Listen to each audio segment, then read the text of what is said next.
We often hear people say that if I can make it, then anyone can make it, and if they just worked hard enough, then they could change their situation. That essentially means that people are capable of leaving the situation that they're currently in, or were potentially born into, especially if they live in North America or the Western world in general. And it also means that if people don't leave their circumstances, it's due to a laziness or a lack of effort. Most people won't work this hard. Most people won't get up at 4 a.m. You can decide to be rich. I have the saying, work like someone's trying to take it all away from you. This comes down to our view of capitalism, and the idea that capitalism equals a system that allows anyone to put in the hard work and change their life.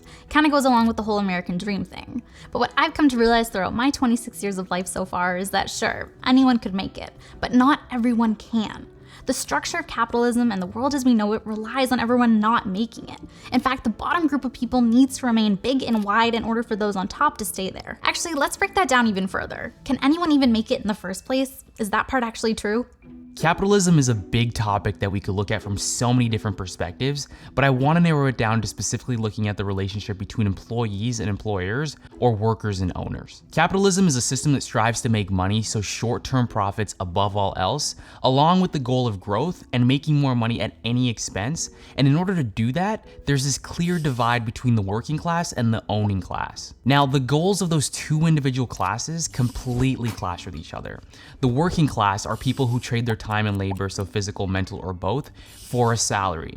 Whereas the owning class, they actually have money to give. They simply own something that produces more money for themselves, whether that be a business, a building, or a factory. Now, the workers that are getting paid ideally want to optimize the time that they spend outside of work. They do the work to get paid, and then they use that money elsewhere to live. On the other side of things, the owners want their employees to do as much work as possible. They want to spend as little as possible so that they can make as much money and profit as they can. I want to thank every Amazon employee and every Amazon customer because you guys paid for all of this. Obviously, those two goals work against each other, and there's this constant tug of war between the two, where owners want workers to be happy to do the work to keep the system working for them, and workers want owners to pay them fairly and give them proper benefits. We watched a really interesting video about this that also mentioned how the middle class is kind of a facade. Really, it's just owners versus workers. There just happens to be some workers that make a much higher salary than others, which makes them feel like they're a little bit closer to the owners, which further divides the working class.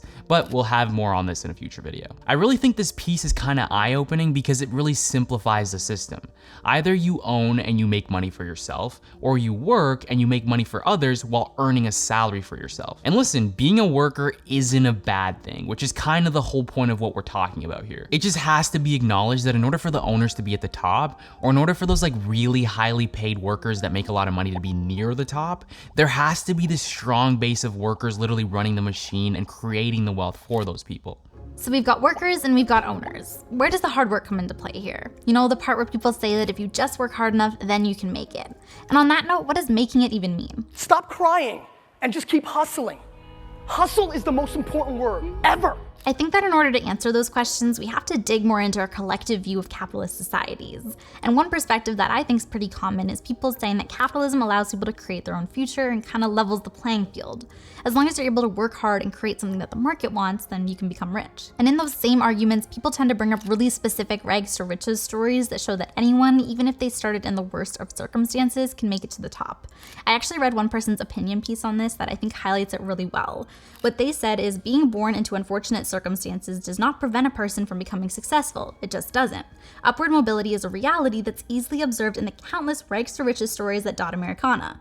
People have risen from the slums to become wealthy. The only true impairment is a lack of motivation. Listen, I'm not here to say that those stories aren't true. Of course it's true that there are people who are able to change their lives and utilize the capitalist system in order to make that happen. And let's also keep in mind that a lot of the time people consider making it in these stories as making millions or potentially even billions of dollars. Or maybe they consider it being a nobody and now turning into a celebrity or a public figure of some sort. But making it really doesn't have to be that dramatic. It could be as simple as living a stable life and having the freedom to choose what you want to do for work instead of having to do something in order to just survive and have the basics. But making it in general isn't just about hard work. It's the line, "The only true impairment is a lack of motivation," that really gets to me. And not only because class and social mobility isn't as straightforward as people think. Like in the US and Canada, only 8% and 10% of kids that come from the bottom 20% of families when it comes to income are able to actually climb their way up to the top 20%. But on top of that, even if everyone, not just 8 or 10% of people, worked really hard and had the motivation to change their circumstances, the way our system works wouldn't allow for every single person who worked equally hard and had the same amount of motivation to actually succeed in an equal proportion. It simply isn't possible.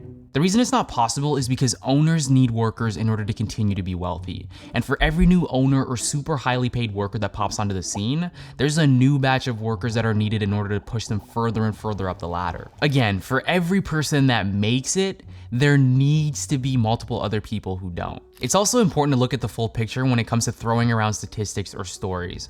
When we're over here hearing multiple rags to riches stories, it sounds like so many people are making it, but there's always more to the story. If we look at the middle class, for instance, it's been shrinking gradually since the 1970s, and people are moving equally towards both the upper class and the lower class. And then there's this crazy stat that came out a few years ago that stated that as of 2017, the top 0.1% of American households hold the same wealth as the bottom 90%. That's 0.1% and 90%. This chart really shows how much wealth inequality has grown over just the past 3 decades alone. The ultra wealthy are getting richer and richer, making how far people need to climb that much further out of reach. And yes, even with that being said, people will make it. Some people will jump up, whether it's from the lower middle class to the upper middle class, or even all the way up to the upper class. But again, not everyone can. It doesn't work that way. Look at it this way, that former worker turned owner who made it from someone who earned a salary to now someone who owns a thriving business, they now need to pay multiple workers a salary. And guess what? If one of their workers does the same thing and becomes an owner, then guess what? Same thing. They'll need a whole new batch of workers to keep their new gig running. So sure, anyone can make it, but quite literally not everyone can. So when someone says, "I made it, and so that means anyone else from my circumstances could make it too," keep in mind that some people from your circumstances could make it, but not all of them could, even if they all worked equally as hard to make it happen. The capitalist way of looking at things and the system that we live in gives people a chance to make it, but it doesn't give everyone a chance to make it. And what I just said about the capitalist way of looking at things is really the key here.